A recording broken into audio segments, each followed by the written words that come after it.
All right, guys, we're back, and we got JoJo Giannetti joining us once again. What's going on, JoJo? How you doing? Well, it's good. Nothing much. Just hanging out. You know, I worked out earlier today, but it's time to relax. Joe, this is the thing that makes me so mad about you. Even when you're supposed to be relaxing, like even after a fighter will take a couple days off, you're back in the gym immediately, man. Is that like something that you learned at AK? Is that something you've just been doing your whole life?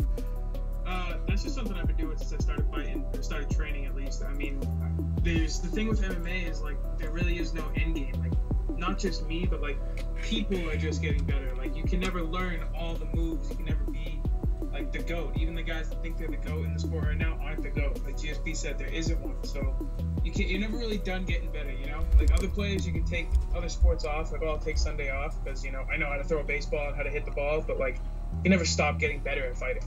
That it's literally that Don Mattingly mindset. And you train over at AKA. For the people that don't know who Joe is, he's been on The Ultimate Fighter. We actually were trying to get Gunther on, but you know, I was trying to tell my girl, like, he lives out like on a farm in his car. He loves it. He's got 100 animals, and I'm over here crying. Joe, I think last time we talked, I think I had 8 rats, and that was crazy. Dude, I got like 80 rats right now, man. Really? Yeah, dude, it's crazy. And then Gunther was like, yeah, I got 100 animals to take care of, but I'll still find time. And I'm just like, dude, it's so impressive to do that and to train with like, it's absolutely crazy how much you go through. But let me get back to it. You train over at AKA. You've trained with DC. You've trained with Khabib Nurmagomedov. Let's start right there. That's the juice. That's the prime rib right now to start this thing off. Khabib, UFC 249. Tony Ferguson, supposed to go down, didn't. Were you excited? How did you feel going into this before it was called off? Did you think it was going to happen, or? Honestly, I thought it was going to happen because Dana seemed so confident about it. And then when they told Khabib that he should fly back to Russia because it's probably going to happen over there, I was even more confident because it's like, why would you tell one of your main event guys, like, hey, go over here if it's not going to happen? So I was like, yeah, this fight's definitely happening. You know, and then when Khabib was like, they have no idea where it's going to happen now, so there's no point in me flying around the world, you know, back to California to maybe go back to Russia. He made the right choice. I mean, a lot of people were talking shit about him. But look, the fight didn't happen, so Khabib made the right choice. All these people want him flying to somewhere. They can't even tell him where to go. They want to fly to somewhere to maybe fight. And a lot of people that do talk shit, let me throw this out there, and you'll definitely relate because you see it day to day. The people that do talk shit will never be able to compete at the highest level where these guys do. It's not worth it. I mean, we know we all want it. Like, Joe, you as a fan, take yourself out. Just be a Khabib fan for a second. We all want to see it. I want this fight. No, 100% want this fight. Like, so bad. But at the end of the day, if UFC even offered you, I know you would take it. You'd be like, I'll fill right in. Like, get me in there. You've been begging for it. But why did you think Khabib made that decision? Why do you think Tony kind of repelled against it and was like, I'll still fight? What would you do if you were Khabib or Tony? So I think that they both made the right call. So Tony, you know, he's in the U.S., and they didn't tell him, hey, you should go over to your home because it's in the U.S. Khabib's home is in Russia, which he thought was closer to the venue. So that's where he went. Also, he's a father. He's got a wife, you know. He's a family man first. And I respect him for that. So I think it's easier for Tony to say, yeah, just fight, when his home is maybe a 3 to 5 hour flight away from the venue, where Khabib's is a day and a half, you know. And the whole other thing is, like, we were a week away from this event. We still didn't even know like what was happening. The Fight Island apparently is real, which would be so sick if, you know, that does come and we get to see some fights go down there. I was even saying, let's do Dana White's Who's a Contender on Fight Island every Tuesday. You know, that would be pretty sick. What about it? Do you think it's real? Have you heard any like communication through the webs? I think it's real. I haven't heard anything else other than what everybody else hears. But, I mean, I think it's real. I don't think Dana would make something that big up. But even if it's not, I think fights are going to start happening soon. I mean, it's one of those things where, like, you know, if we can get a group of people together with the commission, the staff of the UFC, and fighters safely pre-tested before the fights, we can get them all in one building, fight, get them out of the building. I think it can happen. Here's the other thing, though. You know what it's like. You've been in the octagon. You've been there in front of Bruce Buffer. You've been in the same room with DC and Dana. You've been right there. It takes a lot of people, even if there's no one in the crowd, between the video production, between the judges, between the athletic commission. There's a lot of people there, and it's really dangerous. And Dana was like, "You're safer with me here than if you're going to Walmart or this and that. But I really believe it's the smart idea to hold this off for a little bit. Do you agree? Even though we're thirsty for it, we want it. Fighters want the money. This was the right idea, right? This was the safe route. It's definitely the safer route. I think that you're right, and I think Dana's right. I mean, let's put it this way: you go to Walmart and there's a couple hundred people there. How many of them have been tested? How many of them have actually been quarantined? You go to fight at Dana White's Fight Island, you know Dana's going to go, you want to fight? Get tested. Your corner? Get tested. All my people? Get tested. So you know what's going on. But no, definitely postponing everything is the safer route. But, never hurts to try and find a middle ground. Well, I love that you brought up that point, because I'll go to, before any of this happened, and I've even told my girl this, like, I get in fights at Walmart all the time with managers that I'll bring my dog with me, right? The little dog you always hear barking in the background of my podcast.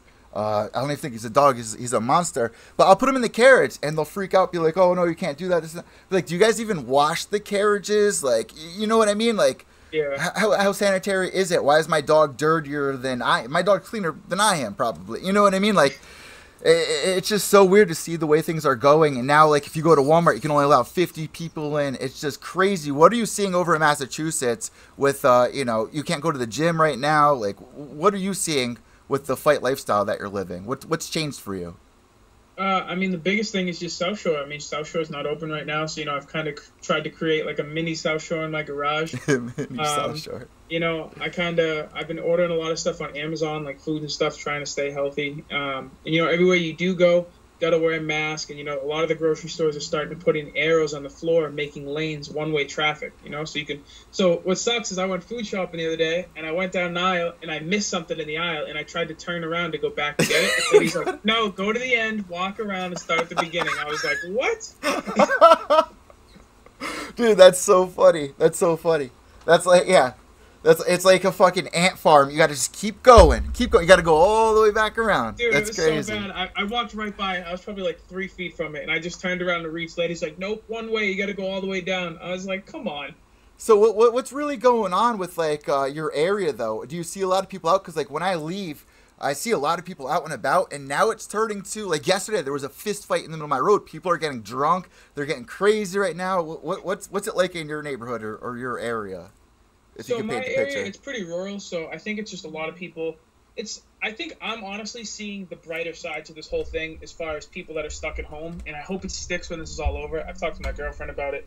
I've seen a lot of people with their kids, with their dogs, with their family. There's some people that, like the other day I was in the town next door, I was in Whitman, and a bunch of people were at the park going for walks with their family and their dogs. That I'm not really cool with, because it's like, that's not really distancing if there's 20 families going to the park. But the couple families that walk down the street in my neighborhood, and it's just them, and the other family's 20 feet ahead, or they're with their dog or whatever, that's really cool to see. And then people, like, I met my neighbors. I just moved in here in November. I met my neighbors a couple weeks ago. She was outside with her kids. So it was really cool. Like, it's just good habits that everybody's building that I hope we keep when this is all over. Oh, man. Joe, I love you, man. Great transition right now, because now the journalist's notebook comes out of things I wanted to ask you. And one of them has to do with what you're talking about, eviction notice, bro. What's going on here? What's going on, Joe? What'd you do, Joe? So this was back in October. This is actually when I went to England. I got evicted right after I didn't fight Paddy. Dude, another one on the list that we got to talk about, bro. So this could put the nail in the coffin for the rest of, like, you came over here for a vacation. Perfect. The money that I was gonna get from beating Paddy was gonna be my rent money. Oh no. And not like just my rent money, but like I was already evicted, and I was gonna pay the guy back after already getting evicted. Oh snap! This is crazy, man. Because you took the fight on short notice. For people that don't know, you took the fight on short notice. Yes, and I missed weight. But I was trying to explain to him. I was like, dude, trust me, I'm not here for a vacation. I'm Italian. If I'm going on vacation, I'm going to Italy. I'm not coming to England. But like I was trying to explain to him, like, I spent more money for a fight that didn't happen. I overnighted my passport. I had to buy like the international adapters and shit, suitcase, all this stuff. I had to convert my money. I lost so much money going over there trying to make the fight happen. So, when people were like, "Oh, you were just here for vacation," I'm like, dude, I just got kicked out of my apartment and have no money to my name and spent the last of my money to get over here and fight you. What are you talking about? Before I ask you another question, babe, how many times do I tell you I'm Italian? So this is what I'm thinking, and this is what the rest of the world is. I'm Italian, so this is what I'm thinking. How many times do I say that? Too many times, bro. So you just made my night. But that was a big conversation. I believe you did an exclusive interview with me about that situation. Paddy was talking shit, and then you go back home and you're dealing with all of that. Man, that must have been so frustrating because people think that fighters have money, and they saw you on the Ultimate Fighter, getting the quickest knockout in Ultimate Fighter history. And a matter of fact, guys, we were supposed to have John Gunther on, but I'm gonna let him do his thing. We'll talk to him another day. Did Dana ever give you that money? You don't have to answer that if you don't want to, but that was something I really wanted to know. If he ever did send you that bonus. So I didn't get a bonus for submission of the season, but it was also one of those things that I don't think it's not contracted. Like, he didn't owe it to me. It was just one of those things where I think it was in the moment where I didn't mean to. I kind of put him on blast and was like asking for a bonus, but I just choked the dude out in 17 seconds. Every season somebody does that. Yeah. It's like Ramsey Nijum did it. I was like, that's what I was thinking. The guy. How about 10K, Dana? How about 10K? Yeah, just anything with a K at the end. But the thing is like, G. Dana liked me. We were cool. I remember, I don't even think they aired it, but like right before we left the gym in the house for the last time after the semifinal fights, they're bringing us in and we're facing off, and I faced off with Trezano. Dana's standing in between us, and I go, sucks, man. Boss is on my side. He's from Boston. Which is perfect. Like I see exactly what you're saying, because he's always representing. He's always representing that shit. And so Dana starts laughing, and like I saw Trezano kind of chuckle. He was like, "Shit, he got me there." Trezano also trains in New York, though. Both y'all got the joke. Yeah. Yeah. So it was funny. It was one of those things that like a lot of people are like, "Oh, you're not in UFC. Dana must hate you." Da da da. Every time I've had an interaction with Dana, it's been awesome. He loved the choke on Gunther. He loved my second fight with Alon. I talked to him twice before that. He thought the joke was funny at the end of the season. The only time I didn't talk to him was after the finale. And him and Shelby were the only two I wanted to talk to. I wanted to just face the music and be like, can we just pretend that didn't happen? That was awful. Because if you guys don't remember, Joe was caught in a situation where it was like, what do I do? Ref, step in here, which is something that we've seen other fighters do. You know what I mean? So, I don't think that was on you, but that must have been hard for you. So I see why you wanted to do that. But at the end of the day, it was such an experience. And since then, all you've been doing is try to get back in the UFC. Right now, you're currently on a 2-fight win streak. Before we talk about anything else, what's going on in your head? Because you were supposed to have a fight with Young, correct? Is that... No, I just beat Young. I was supposed to fight, oh my God, I can't remember his name. He was from Brazil, black belt. I already forget his name. That's so bad. But you had another fight lined up, and that was your moneymaker. So right now, what's going on with Cage Sign? What's, the big dog, Mike, right? Olivier. Mike Polivier. Mike Polivier, right? Yes, sir. What's going on with all this? So it's funny, a lot of people don't know because I hadn't announced it yet. I was actually supposed to have a second fight in Australia in May. I already had it booked. But that fight got canceled. Oh, so this was an exclusive, an announcement, and then it got canceled real quick. That happened real quick. So I was supposed to fight on April 4th at Cage Titans, and then a month and a half later, I was supposed to fight in May in Australia against Alex Borges. He recently just got cut from the UFC, 7-1. So I was going to do those back to back. Do you know why he got cut? That's kind of weird. He failed the drug test. Okay, there you go. Which is risky for you to face somebody that did. Joe, you got balls, bro. Listen, guys. Every fight I've gone. How many fights have I gone? I've been to a lot of your fights, Joe, live. So many. You know what I mean? And just I'm always seeing you match yourself up with guys that are above and beyond. Even when you went on that season Ultimate Fighter, everyone was undefeated. And I remember you even saying in front of the camera, like, I don't know where everyone's at. Like, you know what I mean? And, dude, you won the season. You made it to the finale. Like, you're always pushing yourself. And I think that's really smart. But you know just as well as I do, there's a lot of fighters in our area that don't have, I don't want to say it because I'm not a fighter, so they might get mad at me. But you put a lot more marbles on the table. You know what, if that makes sense. Yeah, 100%. I mean, it's just one of those things where, and I mean, you can look back at my entire career.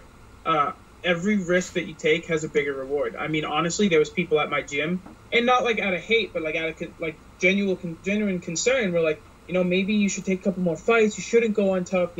get a little bit better, and I was like, no. Oh. I was like, how many opportunities do you get? Like, So happy guys, you decided against that. Yeah. Like, maybe I'm only because the couple guys were like, we all went on Tapology. We were looking at lightweights, and we didn't know what weight I was going to do, lightweight or welterweight. So we're looking at guys all over the world. This guy's 28-0. This guy's 13-0, and they're like, you're only 6-0, and I'm like, yeah. What if I lose my next one? Then I'm only 6-1. I was like, so I might as well just go for it now. And if I'm going to lose, I might as well be in the Ultimate Fighter.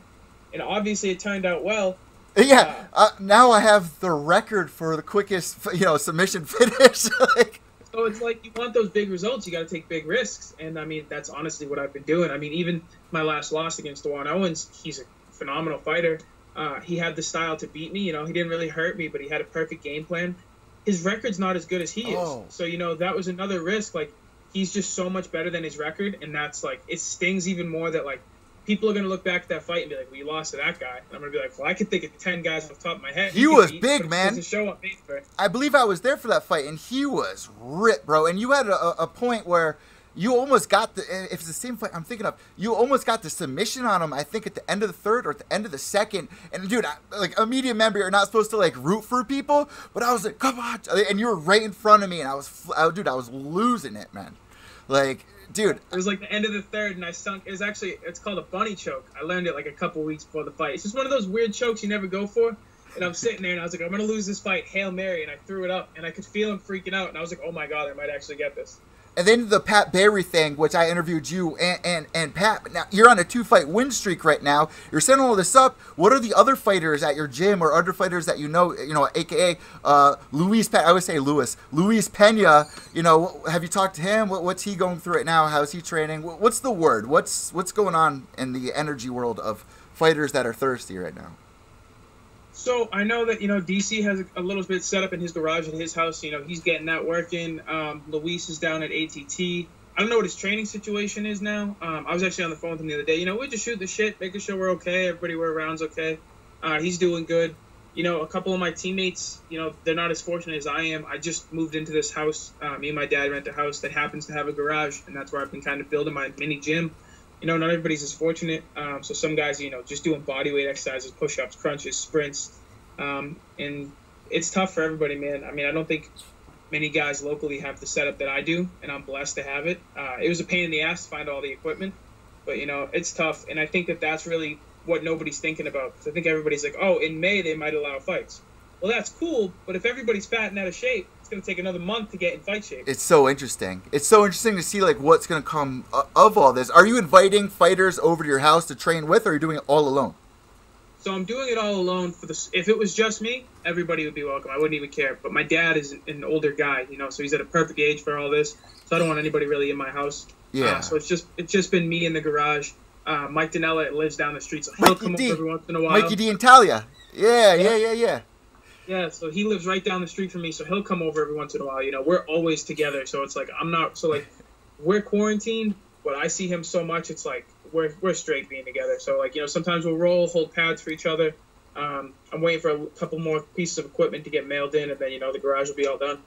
Good people right there, Mikey D Italia, and they got kids right now, which got to be difficult for them as well. But he comes out with the funniest content. He's always wearing the hat, always just screaming at the camera. I love Mike and his girl Talia, and we know that you guys are really close, so that's a good thing that's going on right there, because I just dying to see Mike get back in there. Is he trying to, or is he just kind of on the outskirts still? I don't know, because I know he hates the world.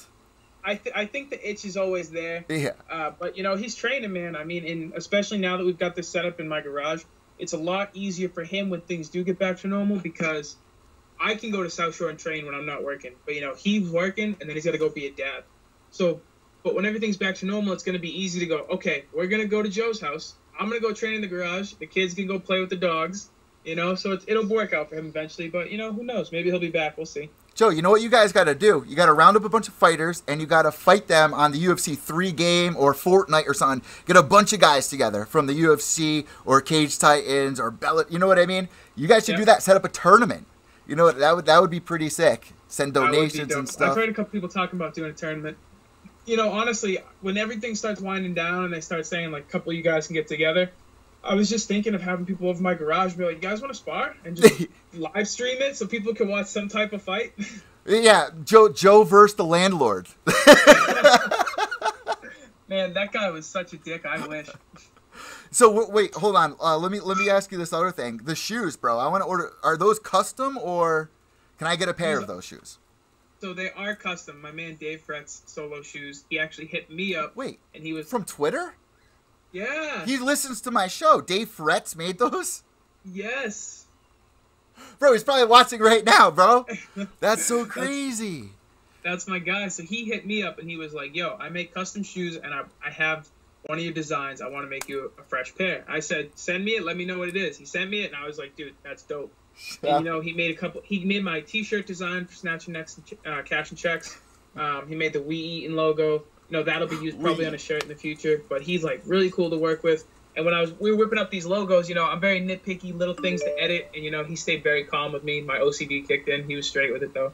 But, yeah, it's my guy. Yesterday when I was showing my girl some of your videos, I just kept screaming, grabbing that snatching necks, cash and checks. I was just screaming it the whole time. She's going nuts.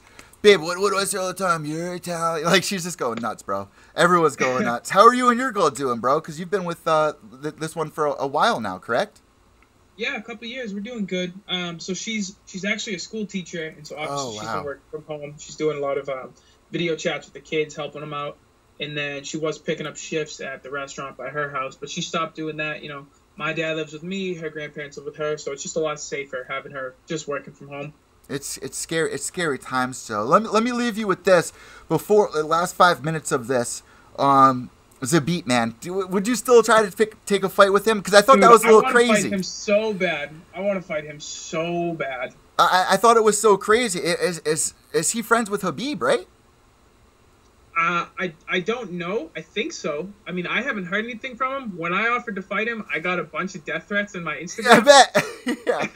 But then when I posted that I was in California training with Habib, I think honestly the same people plus some were like, "Oh, thank you, like get to work with the champ." Down for the core, yeah. Yeah, I'm like, you guys just wanted to kill me, and now you're saying good job training with the champ.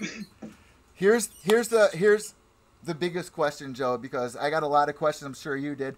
Where did you leave off with ammo? I think that maybe the last time all these rats were fighting, dude. UFC at my house with a bunch of rats, but Ammo Fight League, Bill, I don't know if you want to talk if it's legal, but where did that leave off last time we spoke? Honestly, I've left it as fuck whoever did whatever dirty deed they did to get my fight pulled.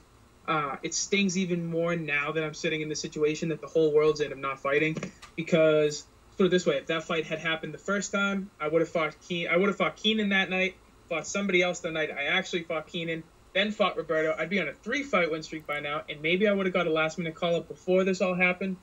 But, it's one of those things. I don't hold on to it too much. I leave them over there. You guys stay over there. I'll stay over here, and I'll do me. Because you keep getting this close. You get all these things set up, and it never works out perfect. And I said this the last 3-4 times we've done interviews. Your story is just so interesting every time. It's something that you can't write, and I love that you still just... You get through a hard time, you're right back in the gym, like we said at the beginning of this interview, Joe, and I think that's very impressive. So what do you got lined up these next couple of weeks with Twitch? You said you're going to play Fortnite tonight. What can people do to support you? You still got merch? What do you got going on? So I got merch at JanettiMMA.com. The T-shirts that were supposed to come out for my last fight haven't been produced yet, so if people want to go pre-order them, the Snatch and Necks and Cash and Checks, you can still do that. Also, in the next coming weeks, I just created a Patreon account. So basically what I'm working on is I'm going to have different subscriptions, a couple bucks a month, $5, $10, $15, $20 a month. And they'll basically be packages. You get different things, different access to videos that I'll be posting, techniques. Like one pack, I think the highest tier package, you get a 20% off code for your whole order on my website. You get early access to my technique videos. You get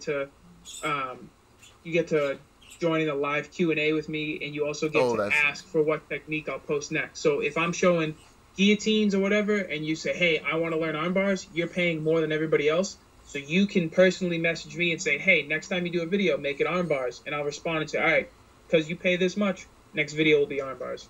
And obviously, if you talk to somebody that you're following or a fighter that you scream at the TV when you're watching, just to have that one-on-one is so special to the supporters, it means a lot. You know, so I think that's really interesting. I think that's really smart that you're doing, and we're seeing a lot of fighters understand the power of social media, especially our generation. And right now, man, things are just so interesting. So I'll put that link down below in this interview for people that want to get on board with that. I definitely got to hit up Dave to get some Skeletor shoes, man, because that's just on some other level. But Joe, I want to thank you so much, man. And the last thing I want to say before we go, I hand the imaginary microphone over to you. If you got any sponsors, shout outs, where people can find you on social media, the floor is now all yours. So all social media, I keep it simple. Giannetti MMA, 2 N's and 2 T's. That's where people always mess it up. Yeah, I know. You mean... Dude, it's so bad. The 2 N's, 2 T's gets everybody. You're like me, bro. In first, second grade, they're pronouncing your name wrong. Yeah, bro. I don't even correct them at this point. They're like, "Is this how you say it?" I'm like, "You can say it however you want, but when you spell it is when it matters." I'm guilty of that too, though. So that's just fun. For CBD, you know, they always help me recover. My last fight camp where I actually did fight, I had a nagging shoulder injury. I was rubbing CBD oil on it. Felt great on fight night. I just teamed up with Diamond MMA cups. I'm waiting for my package to come in. Hell yeah. Defense soap, just hooked it up. You know, the garage gym's got to stay clean and healthy. You know, all this shit going on. We don't want ringworm or any of that. So they've had my back. Onnit's helped me. Literally. Yeah, literally has my back. Onnit's got me with all the supplements. And you know, South Shore Sport Fighting and AKA. I'll see you guys as soon as I can when everything's back to normal. Joe, I want to thank you so much. Is that it? Or Twitch? That's it. Twitch, where people find you on Twitch? Twitch is also Giannetti MMA. 2 N's and 2 T's. All right, there you go. 2 N's, 2 T's, like almost like a Snoop Dogg kind of a twist there. Joe, you know what I like to do? Just say, hey guys, it's Joe Giannetti, and you're listening to Pure EVil MMA. Hey guys, it's Joe Giannetti, and you're listening to Pure EVil MMA. God bless, Joe. Stay safe. Ciao. You too. Have a good one. Later, Jojo. All right, guys, there you go. Joe Giannetti joining us once again. Stay safe, guys. I'm Evil Eddie. You know what it is. Without evil, there's no purity. White knuckles to the end. Leave yourselves.